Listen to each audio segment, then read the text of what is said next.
stressed, overwhelmed, burnt out, exhausted? The cure is here. We often expect ourselves to be it all and do it all perfectly and without complaint or sign of exhaustion. Yet the price we pay for a relentless, superhuman pursuit to do it all and be it all is a pernicious imbalance that negatively impacts our mental, emotional, and physical well being. When burnout sets in and we're stuck in the depths of exhaustion, it's hard to see a way forward. Yet the setback of burnout can be an opportunity to cultivate the balance and self care that leads to a life filled with lasting joy and inner calm. Today, we'll focus on this listener's real life question. I'm nearing 40 and am completely exhausted. I can't imagine how I can go on balancing my career, two kids, their growing extracurricular activities, marriage, friendships, and everything else. The list of what I am not accomplishing is endless, and I'm worn out. I can't do anything well, let alone perfectly. The daily stress and anxiety is killing me. What's your fix for situations like mine? And with that question as the focus of today's episode, I'm Dr. Carla Marie Manley, and this is Imperfect Love.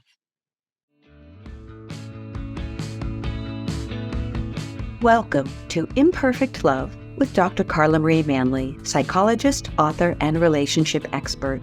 I'm here to help unravel mysteries and misconceptions about love, relationships, and mental health issues, plus everything in between. Love is complicated, people are not perfect, and relationships surely can be tough. Together, we'll navigate this messy, imperfect space of real life.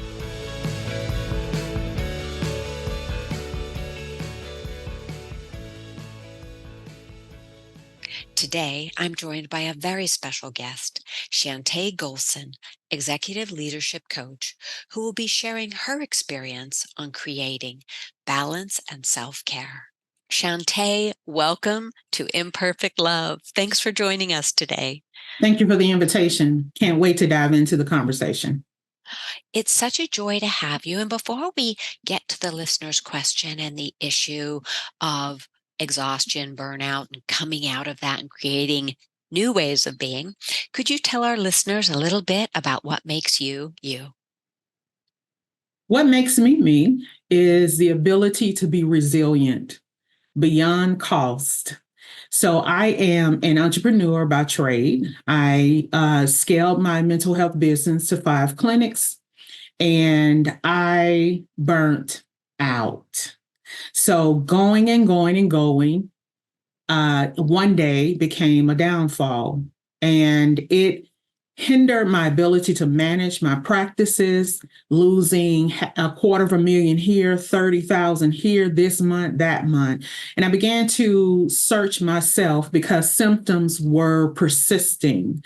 And as a result of those symptoms, I began to realize self-awareness that I needed to do something. And so that's something I did. I chose me, scaled down, laid off, and focus on self-care, primarily focus on self-care, boundaries, emotional intelligence until I could get myself back up.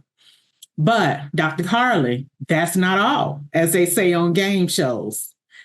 I also, at the same time, was experiencing a breakup, the final relationship that I thought would get a ring on my finger. So as a result, something died in me. And this was the grieving process along with burnout. So most people try to move into the cycle of burnout by doing their day-to-day routine. I decided to step back so that I can heal. And now I use that power of resilience to teach professionals, executives, and business owners how to prioritize self-care in order to live a balanced life. So that's how I present myself today. That is absolutely wonderful and a great introduction. Your concepts are fabulous. And as I'm listening, I'm wondering if moms, dads, people who maybe aren't in the executive realm, do you think that they will benefit just as much from your information? Maybe even people who are retired, but still trying to do it all, be it all. Absolutely. Absolutely. You can never hear information that's pivotal to help you to move forward into your becoming self and not have any change.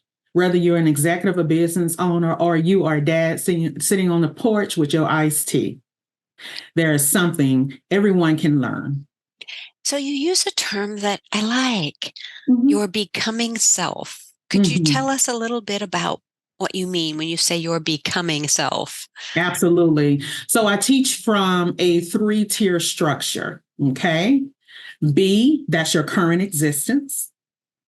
Do, that's those strategies that I teach you in order to move forward and build a bridge to walk over to become the person that you desire to be. Now, I am a big component of learning to design your life and not live by default. So we have be, then we have the do, and Yes. the what's the third component? Become. And Become. become. So all of those are your becoming self when you're going in that direction. Your becoming self is the culmination of those three. Did I get that right? That's correct.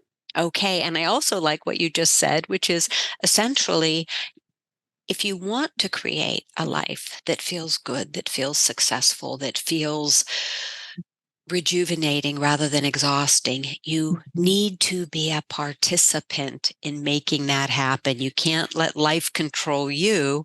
You must become more in control of what you can in your own life to create that balance. Did I get that right? Dr. Carla, you got that right. You're talking about intentionality, and that's what I teach, preach, and yell from the rooftop. Okay, intentionality, one of my favorite words. For those listeners who might be saying, okay, I hear a lot about intentionality and being intentional. Let's dive into that a little bit. When you say, let's be intentional, what are you asking? I'm asking people to learn the concept of being aware of themselves, their brain process, which is the thoughts, their feelings, and their behaviors. I'm asking them to recognize what is not working in this due season. Oftentimes, we take old seasonal things that we've either shut up, placed on the shelf, or traditional. This is the habitual pattern, and we bring it into the new season. If you could use an analogy, I would say, why don't we just say a new year? So we bring old things that's dragging us down, that's painting us, that's not allowing our creativity flow, and we do business, do our day to day, and that's that default that I'm talking about. So I am raising up a standard, Dr. Carla, and I am saying no more tradition, less come into our life untraditionally so that we can know what works presently. I love this because you're making me think of another analogy that comes from, intergenerational transmission of violence, of patterns in general, that often we just take those old clothes out of the closet, meaning the old habits, the old whatever. We put it on. It's not feeling good. It's not fitting right. But we don't realize what it is Mm-hmm. because we're not pausing to say, wait a minute, these old clothes, these old habits, they're not serving me anymore. So it's time to intentionally, if I get you right, On clear them purpose. out on purpose, do the reflection to find out what is it? Did I, gain a few pounds? Maybe I needed the few pounds. Maybe it's actually better for me. It's time to retire those clothes. Maybe I just feel more fit and the clothes no longer move with the way I want to move and we want to toss them out. Or maybe it's simply that the clothes are outdated for the me I want to be today. And I no longer want to wear jeans. I want to wear mini skirts and go-go boots. And so Mhm. that makes me feel, God, that sounds fun, doesn't it? Mini skirt and go-go boots. Okay, let's go with that. So here, then we get to be intentional about Mhm. our choices and go out and select the mini skirt, the the go-go boots. Of course, I'm talking analogies here, but something that makes us feel like our best self and helps us become, which is your third stage, helps us move into that becoming stage of being out in the world, doing what makes us feel good, being that which makes us feel good. But to Right. do that, we must be willing to analyze the past, go through that closet, discard what doesn't work, and do the work to embrace what does work. How did I do putting that You did together? well. And I'm going to add what I teach people, and that is to um, cultivate a life of self-care. Now, we talk about self-care, and I think that the trend of discussion of self-care is very minimizing towards the way that I really teach people to understand self-care. If we go back to my story, if I would have put items in place that would cultivate, build a culture of self care on a daily basis, which is intentional activities to help me to reset, then burnout may not have been so large. So creating a culture of self-care is what I teach my particular clients. And I'm getting ready to do a membership, a digital membership, where you would have the ability to flow through all of the content and learn. And we'll also be together once a month to really learn how to cultivate our lives intentionally on purpose. And one thing that you said that brought back a statement that I say all of the time. Number one, self-care is soul care. Number two, we get so comfortable within our discomfort. It doesn't, the go-go boots is so happy, but we won't allow ourselves to put them on because they don't idealize who we want people to see us as. And just the list goes on and on. So, yes, creating a culture of self care is the power of resilience that helps us to design the life that we want to identify with, that feels good, that's comfortable, that's not tight anymore on us. And it reduces so many physical symptoms, so many mental symptoms. I can go on and on. Beautifully put. And let's dive for a moment into the concept of self care, which you discussed very beautifully and presented very beautifully. And we use the term self care in so many ways. Some people think a manicure is self care, some people think self care is selfish.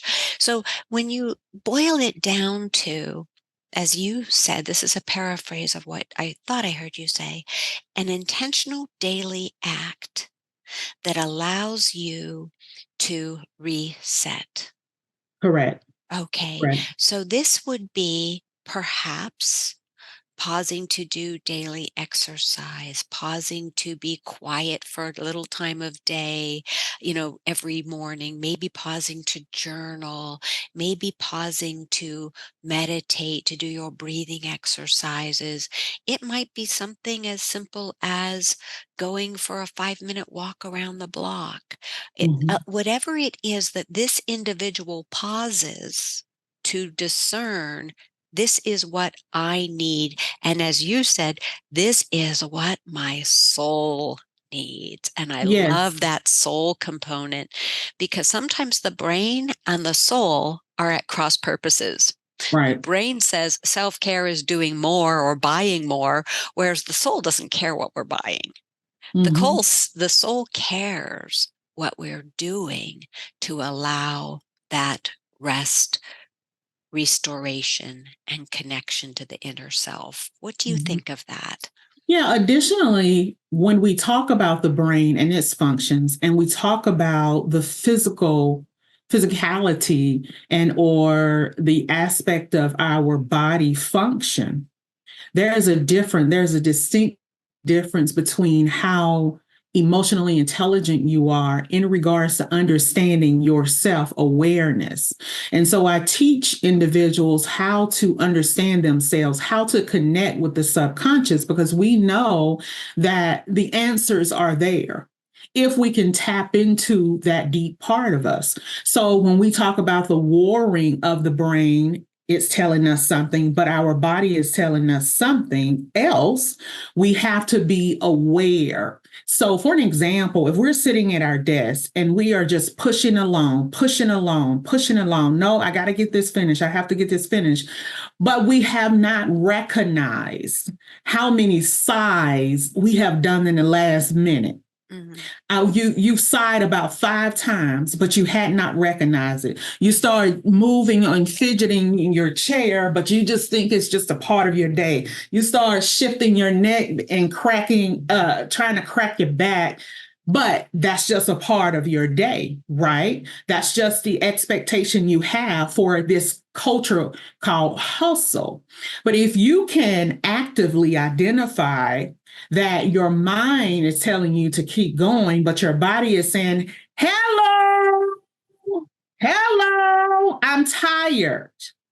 If you can begin to cross reference that and obey your soul, even if it's just for 5 minutes, these small compilations of resetting, then you'll find yourself going further. So if we look at productivity, sometimes less is more. We can get things done more quickly, efficiently, if we understand how to take care of ourselves in the moment. So there's so much more to go with that, but I'll leave it there.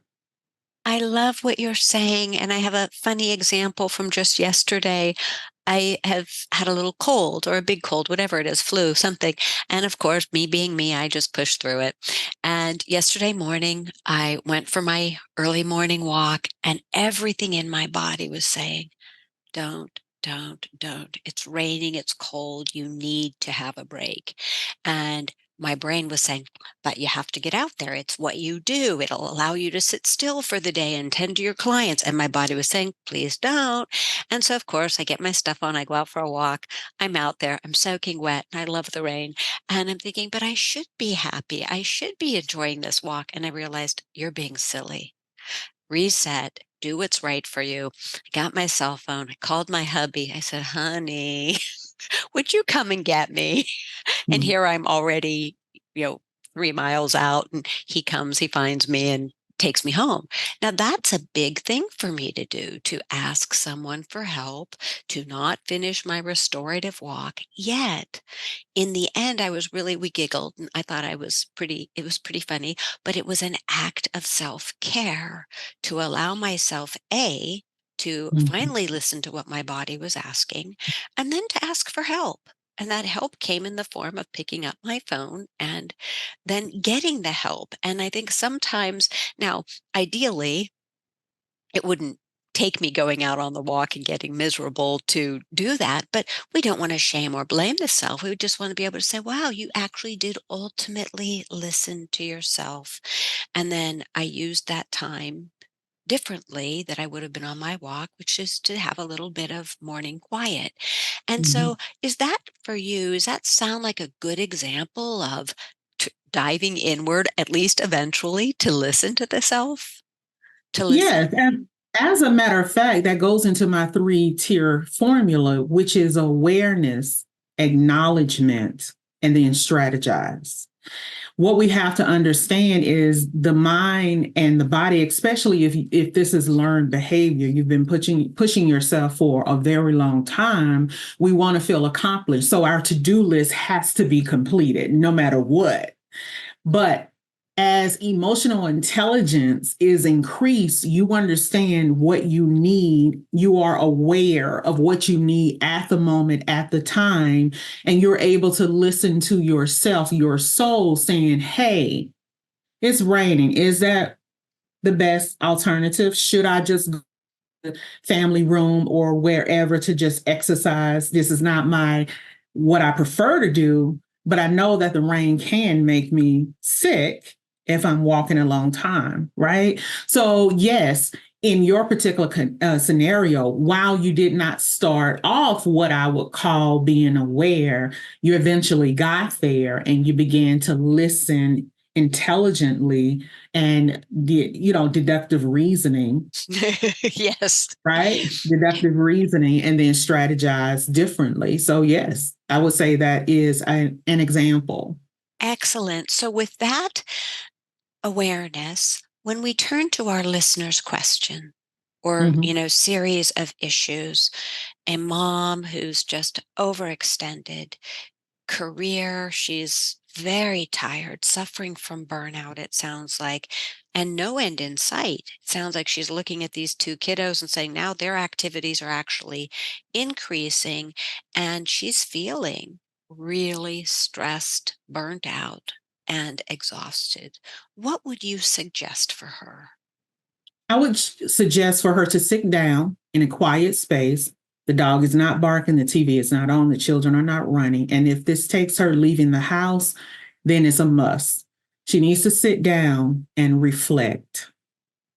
What is she reflecting? She's reflecting on what her day normally looks like. And then she is then reflecting on what her day she would like it to be. Most often, I've noticed that moms, especially, they do not have an idea of what they would like to become.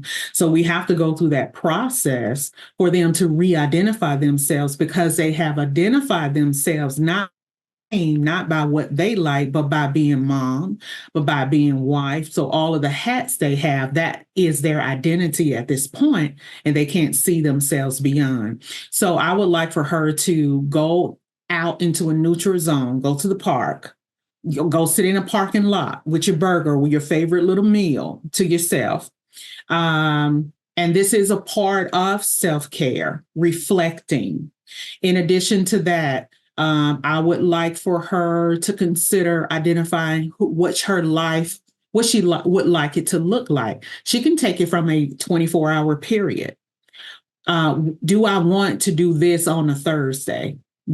Should this go on a Sunday? That's a whole nother system that I'm talking about. But lastly, I would share with her that it's important for her now to establish boundaries with herself first. Let's get that clear. Boundaries with herself first. Learn to obey her own boundaries, and then set boundaries with others, to give expectations of what she needs, because her tolerance level at this point is lower on the threshold than it was earlier. And if she is burnt out, that means she's struggling with a lot of symptoms. She's probably having poor eating habits. She's probably having poor sleep habits. She may even start physically having gut problems. There's so much that comes with this particular element. I know that she is irritable and frustrated because that is some aspects of burnout for sure. I know that she's going through some grief. She may be some shoulda, woulda, couldas, woe as me's moments. There's so much that she's experiencing right now. So what I would recommend for her to do is also journal every single day. If she has to journal multiple times a day, then do this, mom, because what it is doing is releasing the nuggets off of the day, and you are giving it to something that can listen without judging you, and it helps your day to be lighter. Then you can substantiate your day and look at the kids. You don't want to deprive your kids from extracurricular activities, but you can teach them mom's capacity. Okay, guys, 3 activities this quarter, this semester for school. Know if mommy can handle getting you there on time. So can you guys consider thinking about the 2 that you would like out of the 3? So that's incorporating boundaries, and the list just goes on and on. I love everything you said, but that last piece you said about talking to the kiddos and saying, can't let's I see you have 3 activities you want to do. Let's pick 2 of the 3, 2 of the 3. Mhm. What does that do for the kiddos? It teaches the kids boundaries. It It does. teaches the kids you don't have to do ballet, soccer, and swimming to be loved Mhm. and to be successful. In fact, you don't have to do any of them to be loved and Right. successful. And if you want to, let's just pare it down so Mhm. that if we're doing 2 of the 3, you're in, and it might be 1 of the 3. But I love how you're setting that up for the listener so that they can see, especially if you have young kiddos or kiddos of any age, when you Mm. have good self-care and good boundaries, you are doing the very best thing you can do, which is model what you're talking about. You're modeling Exactly. the healthy behavior. So for our listeners, I'm going to go back through the steps you gave. Make sure we heard them right. First, pause. Find a nice quiet space, whether it's the library, the park, your car, the bathroom, wherever it is. Find a place that will allow you to self-reflect in quiet. Mhm. Second, you outline what your current day looks like, the general pace of morning, noon, night, whatever that Mhm. chaos or lack of chaos looks like. Three, what you would like your day to look like, your Mhm. ideal day. Create that in your mind. Put it on, even putting it into, writing about what that day, that ideal day would look like. Waking up, having a cup of tea by yourself, having your partner pitch in if there's a partner, whatever it is. So you get to create that. And I love that space because it's allowing us to go into the becoming state you were Right. talking about. Then the next item is to really look at your boundaries for yourself. And I'm such a big proponent of boundaries because if we don't know what our boundaries are for ourselves, we can't set them with other people and we can't Mhm. enforce them. So know your boundaries for yourself and then being able to have boundaries with others, saying, as you said in your example with your kiddos, I can't do everything. It's not healthy for me, but we can pick two of these three activities. Or maybe boundaries with a partner saying, hey, I'm doing breakfast, lunch, dinner. I need you to come in and help me with shopping or meal planning or cutting vegetables. That will really feel good to me if you participate in having boundaries around things like that. And then I'm a big fan of journaling. And that's the last thing that you brought up is journal so that you have a safe, non-judgmental space to Mhm. offload, to reflect something that's not judging you. And I agree with you. I think the psyche really loves having a place just to, as one of my clients called it once, it was her vomit journal. And Mhm. she'd just write in it and then tie it up, put it away. Next time, open up, write in it, not reread, not judge yourself, but make that a practice. So these are really excellent practices that I think can help all of us, but Right. especially those who are suffering from burnout, exhaustion, and a lack of self Mhm. care. So, Right. what would you say if our listeners listening, any listeners, tuning in and saying, yeah, I've tried this before. It sounds great. I've tried some of these strategies and I just can't make it stick. When I get into my day to day, it's like a snowball and it's rolling in its own direction, and that direction is downhill. What would you suggest? A couple of things. Number one, learn to love yourself or curate a relationship with yourself better. Not only is self awareness a reflective tool, but it also helps you again to understand what you need from you and from others. I would suggest completing a night routine. Now, as that suggests, you are curating what your day will look like the next day. You are doing it the night of in preparation for the next day. What does this do? Number one, it relieves the ability to flow in chaos. If you know what you are doing, you know what your to do list is, you know what your expectations are, then you're able to obey that without having the chaos of the day. So if you like to stop for coffee, if you need to do this, then you can structure your time better. Time management is key here, but time management in itself is just not the power cord. The two cords that link together uh, is with time management is energy management. Okay. Mm, Well, how can I manage my energy? I can manage my energy by preparing. This takes less energy from my brain, that I have more energy for the psyche to think and move about. I know what I'm doing most days because I've identified the time frames I have a system called the order of organization, and it really teaches you how to structure your day. But on top of that, it preserves my energy. A bonus tip in understanding if you prepare your day, not only are you ready for the day to conquer and not have so much of a chaotic rush, which can bring on anxiety. And that's what a lot of people face, anxiety, because their life is cluttered. So I'll stop there because I can keep going to. I absolutely love what you brought up and love how you're giving it to us in chunks.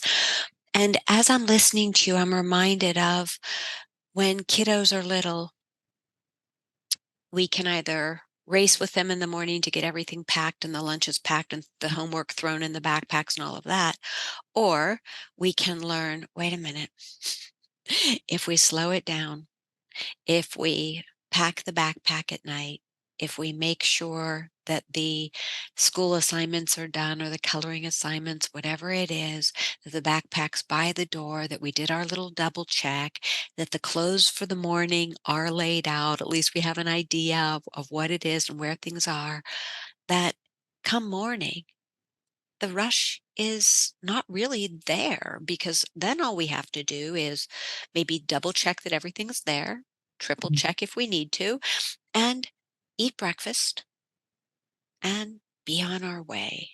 And when we do that, we often learn that with kiddos because kiddos, they need some reining in, they need some scaffolding and some support. So we Mhm. may naturally do it for them, but we forget or think we no longer need that structure when I agree with you. When I think of my structure as I finish my day and leave my office, I'm set out on what I need to do for the next day. Not always perfectly, mind you. Doesn't mean that it flows perfectly, but I know as I'm leaving my office, okay, I've attended to all of the must things. I can close things up for the day and feel secure that I'm ready for tomorrow. And there are sometimes things that aren't done.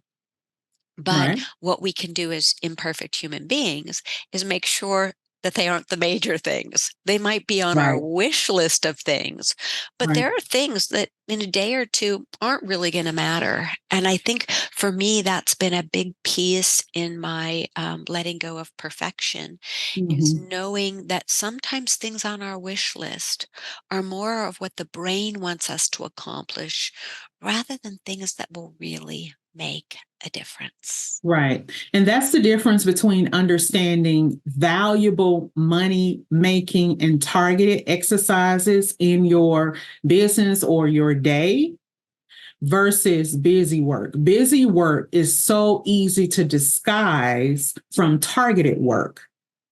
And so, if we understand productivity, we also understand that productivity comes with a cost, not monetary. Productivity comes with a cost. So if you understand how to incorporate these skills, you'll be better off for it. I agree. I'm semi-retired now, but when I was in the office, I would ensure that I had a guide for the next morning. So I would write down everything. And as you say, close shop and go on my way because that means I have dumped the things in my brain that could follow me home. Well, what about this? And did I assign that? No, no, no, no, no. And this is what I'm talking about: self-care, activities and incorporation that lets us have peace, that lets us have rest. That's important. And these are things that you have to learn one step, one step, one step. And the consistency in your steps then later on links up and becomes a part of you. And then now you have a routine and you have discipline towards this routine. It's overrated trying to be productive and get everything done. That's not even realistic. You may be blessed enough to get three things done off of your list, but you have to make sure that those three things are the targeted things. Absolutely. And I'm a big list keeper and I laugh at how sometimes I'll have something on my list and I carry it over, to the next day or next day. And by the end of the week, it was one of my lower value things and it didn't get done and it no longer matters. And it truly never did. And so when you're talking about these changes and you said something to the effect of, look at if it's something that's important to you, something that's a money maker. I'm also a believer that sometimes we let those money making opportunities go depending upon where we are financially. Sometimes we need to do the money making things so we can pay the rent or buy the food or whatever it is. But sometimes in that pursuit of perfection or that next deal or that whatever it is, we think that that's always the best move. Whereas sometimes the wisest move for the self and the soul is saying, I'm going to let that deal go or that extra thing for business go. And instead, tonight I want to make my family a home cooked meal. I want to, Right. go on a walk with my kiddos or my partner or my dog. And we can consciously, we have the right, Mhm. we have Yeah. the responsibility to Right. sometimes say no to work, no to productivity, and yes to peace, yes to the soul, yes to that which will make us feel connected to the self and our loved ones. Mhm. A lot of times, I would say that those people who are productivity pushers, they have difficulties with relaxation. If they sit down for a while, their mind is racing. Well, what can I do? Well, what can I do? What can I do? They have unlearned how to relax. And I was one of them. Every time I would sit down to relax, I'm thinking, I could be using this time to do A, B, C, or D. And I had to unlearn that pattern, reframe it in order for it to fit in my becoming. One last point that I want to make in terms of helping with self care and realizing what's needed versus not needed is the power of automation. Automation can be fluid in business and professionalism, but it's also fluid in the home. So if you can put things on automation, then that can be a de-stressor because you don't have to deal with it until checking in monthly or etc. I believe in automation, and I have a lot of things automated, and you probably wouldn't believe. Yes, we know about automated bills, right? Yes, that's one important point. And yes, we know about now Instacart and the ability to pick up our groceries by texting the number and they'll bring it out. But for me, what are those things that you do not like? For me, it's taking out the trash. Hate it. Hate it. Will literally pay somebody to come and walk in the house and take my garbage out. If that was available, I would. Absolutely. But my trash system has something called, and a lot of people know nothing about this service. So the first thing y'all do, guys, contact your trash service and see if they have a back door service. Back door. And what this is they will come into your yard, get your trash can and take it and dump it, bring it right on your can right back to your yard where it was. And whoo, so my life was set up in every piece of order like that. From food to my trash to my bills, just the list goes on and on. So automation is very powerful.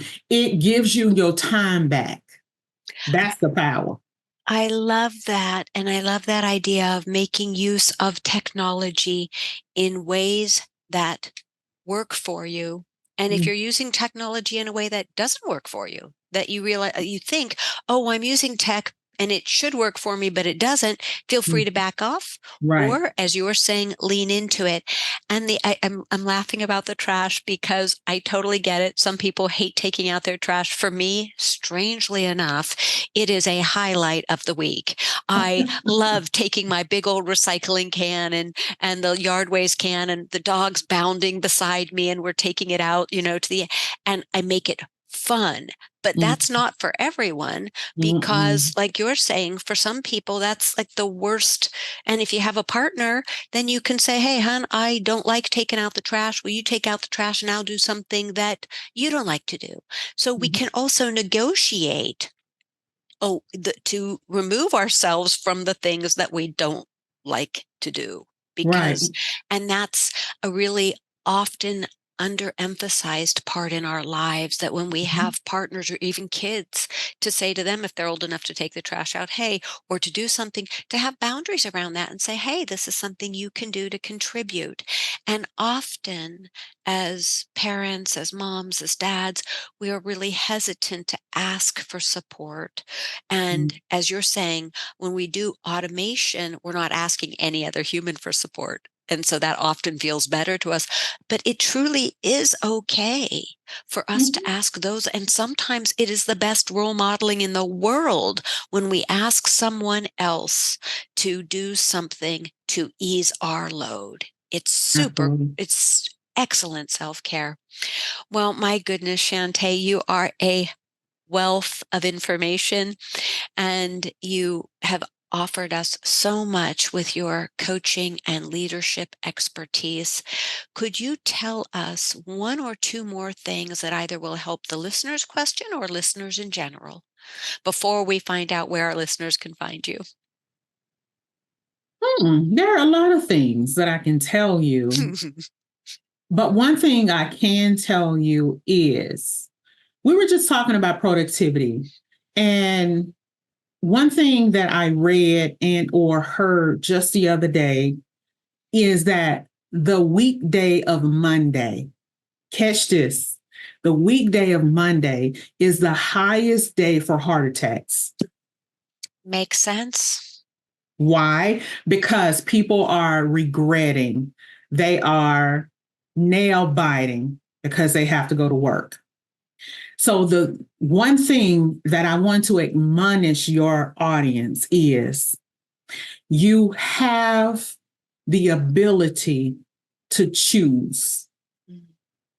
Let go of the tradition and create your own life. You have the ability to choose if that job, if that career no longer serves you. While I understand it's scary, you have the ability to put on your wings and fly to find what can work for you because life is short Mm.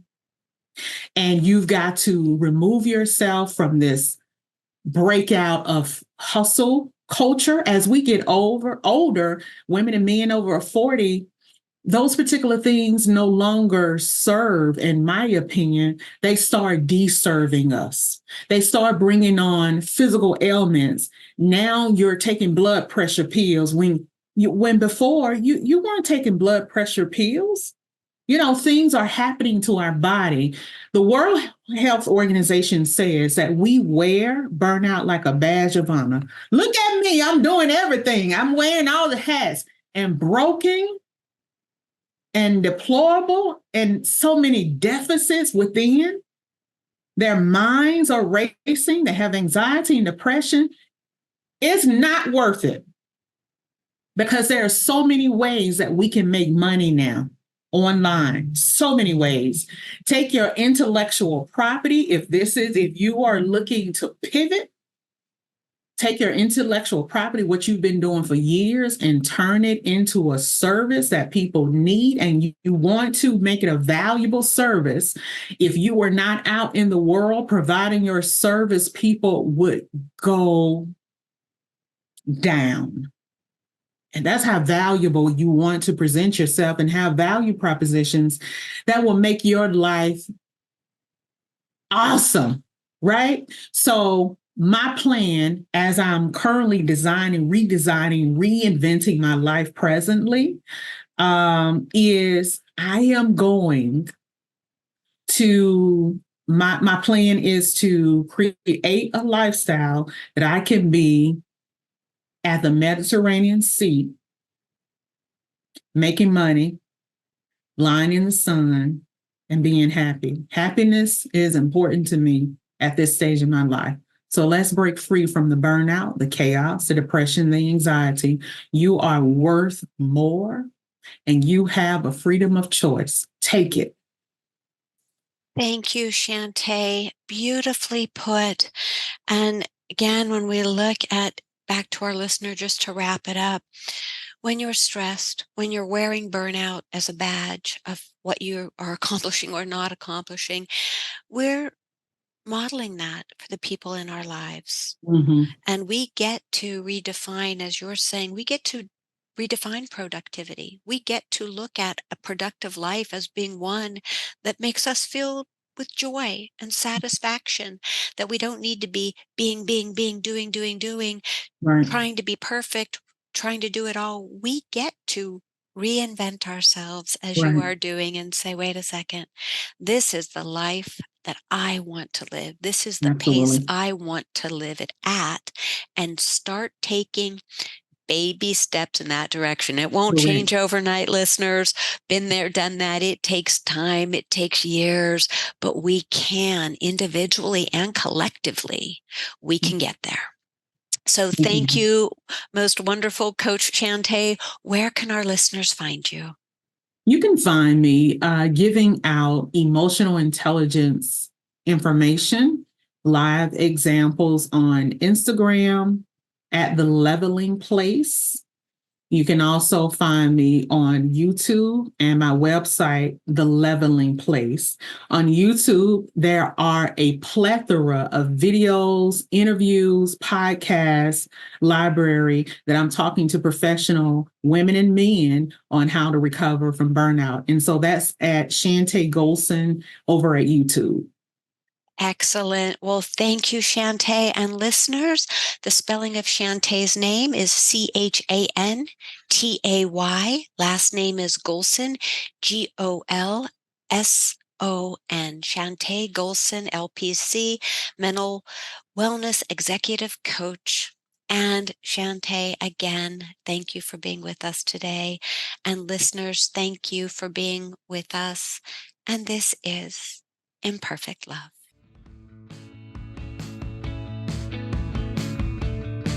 Thanks so much for sharing your time with me today.